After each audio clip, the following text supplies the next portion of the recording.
अर्जुन तुम आए हो तो अपने सारथी को भी लाए हो क्या? तब भगवान भी आगे आके कहते पितामह राम राम।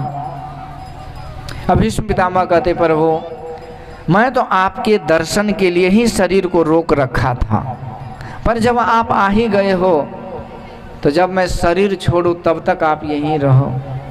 और यूं कह के अब पितामह भीष्म भगवान के बाल लीला में खो गए। एक से एक लीला का स्मरण करते हुए भगवान के सामने ही शरीर से अपने आत्मा को सिमट करके भगवान में लगाने लगे। पर उसी समय एक संस्मरण आ गया याद। कहते प्रभु आप भक्तों के लिए न जाने क्या क्या रोल करते हो। ये अर्जुन से पूछा अर्जुन तुम्हारा कौन है ये? अर्जुन कहते हमारे भगवान है। कितने रिश्ते हैं अर्जुन, जब तुम अपने सुविधा के अनुसार रिश्ता जोड़ लेते हो, बना लेते हो। अरे जब तुम संकट में थे तो भगवान को सारथी बनाया, रथ चलाने वाला सारथी। और जब तुम मोह के दलदल में फंसा तो भगवान को गुरु बना के गीता का ज्ञान ले लिया। तो कभी दूत बना के हस्तिनापुर भेज देते हो, तो कभी इससे मार्गदर्शन ले लेते हो। कितने रिश्ते नाते अर्जुन, पर ये भगवान है जो सब रिश्ता का निर्वाह करते हैं, ख्याल रखते हैं और अपने भक्तों के मान सम्मान पर कभी आंच नहीं आने देते हैं। अपना मान टले टल जाए पर भक्त का मान न टलते देखा। पितामह कहते प्रभु मुझे याद है आपने प्रतिज्ञा करी थी कि पूरे महाभारत के युद्ध में अस्त्र शस्त्र नहीं उठाऊंगा, लेकिन मैं आपका दास ये प्रतिज्ञा किया कि आपको शस्त्र उठवा के छोड़ूंगा।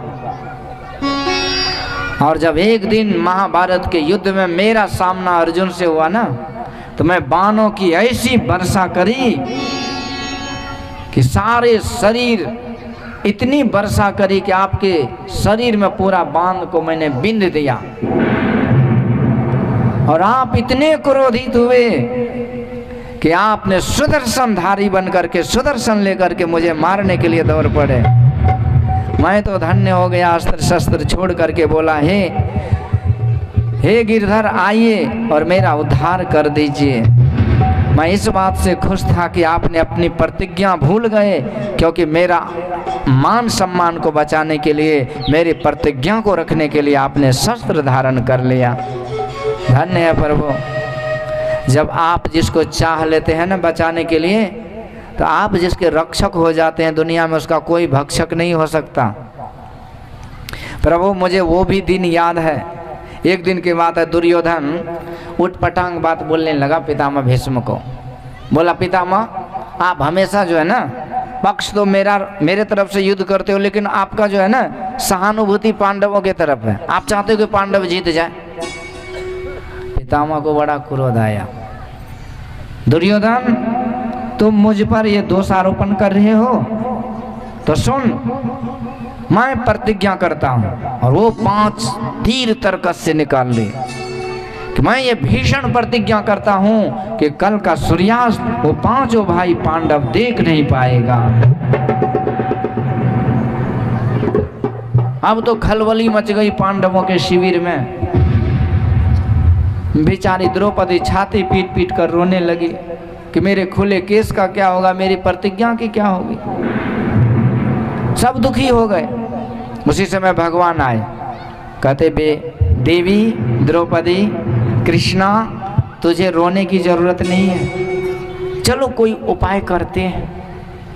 और द्रौपदी महारानी को आज बोल दिया, आदेश दिए कि तू सज धज करके महारानी रूप में आ जाओ, राजकुमारी रूप में, रानी के रूप में। और भगवान खुद दासी बन गए, घूंघट ले लिए और चल पड़े द्रौपदी महारानी के पीछे पीछे। कहाँ? तो पितामह भीष्म के शिविर में। अब रानी महारानी है तो कौन रोके, आशीर्वाद लेने जा रहे गुरुजनों की। भगवान शिविर के पास गए और वहीं पर कोने में छिप गए और द्रौपदी माँ को बोल दिए कि आप जाइए अंदर, पितामह भीष्म अभी ध्यान करते होंगे, उसको प्रणाम कीजिएगा और देखिएगा फिर चमत्कार क्या होता है। तो भगवान बाहर ही खड़े रहे। तो खुद तो बाहर ही खड़े रहे, भीतर भेजा पांचाली को, यतिवर बाबा के चरणों में अपना मस्तक धर दो। अर्धरात्रि की बेला में भी भीष्म को लगी समाधि थी, मन प्रभु चरणों में लीन हुआ, उस जगह न कोई व्याधि थी। वो तो ध्यान में थे, ध्यान में कोई कष्ट थोड़ी होता है। पर उसी समय द्रौपदी महारानी जाके प्रणाम करती है माथा रखकर।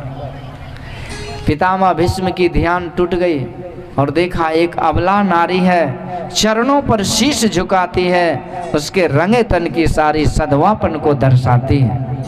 आशीर्वाद मुख से निकला, सौभाग्यवती भव बेटी, तेरे हाथों से मेहंदी का रंग न छुटे बेटी, सौभाग्य तुम्हारा अचल रहे, सिंदूर न मांग से खाली हो, अब वर देता हूँ बेटी तुम वीर कुमारों वाली हो।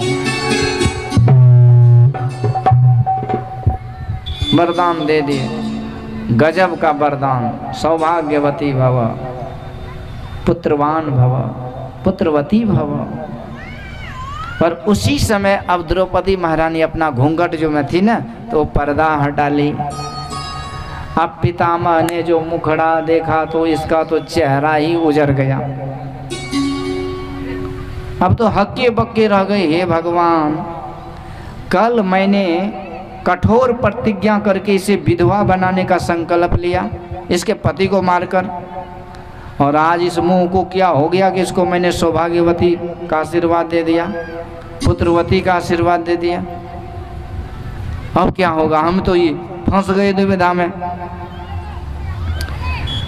अब द्रौपदी महारानी कहती, बाबा कल कुछ और आज कुछ और, तुम सत्यव्रती कहलाते हो, यदि मेरे 5 पतियों में एक भी मारा जाएगा तो क्या तुम्हारा आशीर्वाद झूठा नहीं कहलाएगा? तो अब आया होश पितामह को, हाथों से माला छूट गई, मन प्रभु चरणों में लगा, वो चित चोर समाधि टूट गई।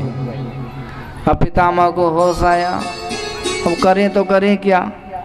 फिर सोचने लगा, ये पांडवों के शिविर में सबसे होशियार कौन था, ऐसा चतुर कौन था जो हमको धन चक्कर में डाल दिया। सोचते सोचते ध्यान का ख्याल करते करते ख्याल आ गया वो काले काले मुरली वाले पर। तो पितामह कहते, बेटी तेरे इन प्रश्नों का उत्तर मैं पीछे दे पाऊंगा और तेरे पतियों का निर्णय भी पीछे कर पाऊंगा, लेकिन एक बात खटकती है मन में, हैरान है जिसने कर डाला, बतला बेटी कहाँ छिपा है यहाँ तुझे लाने वाला। यहाँ लाने वाला कहाँ छिपा है? बूढ़ा होने को चला फिर भी नहीं गई चोरी, नित नई नीतियाँ चलती है, हमसे चोरी तुमसे चोरी, अभी भी उसकी चोरी नहीं गई क्या? पितामह धीरे धीरे शिविर के बाहर आए तो देखा तो रातों का दृश्य निराला था, अब पीतांबर का घूंघट डाले खरा बांसुरी वाला था। पर आश्चर्य तो तब हुआ ना, क्या कि द्रौपदी महारानी की जो जूती थी उसको प्रभु अपने पीतांबर में छिपा के रखे थे कि किसी को शक न हो जाए। तो देखा तो द्रौपदी की जूती थी पीतांबर के कोने में, और में करुणा का भार लिए लगे पितामह रोने में। देखो छलिया छलने को आया है, भक्तों के रक्षा हेतु दासी का वेश बनाया है। पितामह गदगद हो गए, भावुक हो गए, विह्वल हो गए, प्रेमाश्रु बहाने लगे। जय हो प्रभु। जब आप जैसे रक्षक किसी के ऊपर अपना कृपा करे तो उसका भला कौन क्या बिगाड़ सकता है। धन्य प्रसन्न हो गए, आशीर्वाद फिर देने लगे, हे द्रौपद सुता जाओ अब विजय तुम्हारी है, पतियों का बांका बाल न हो जब रक्षक कृष्ण मुरारी है।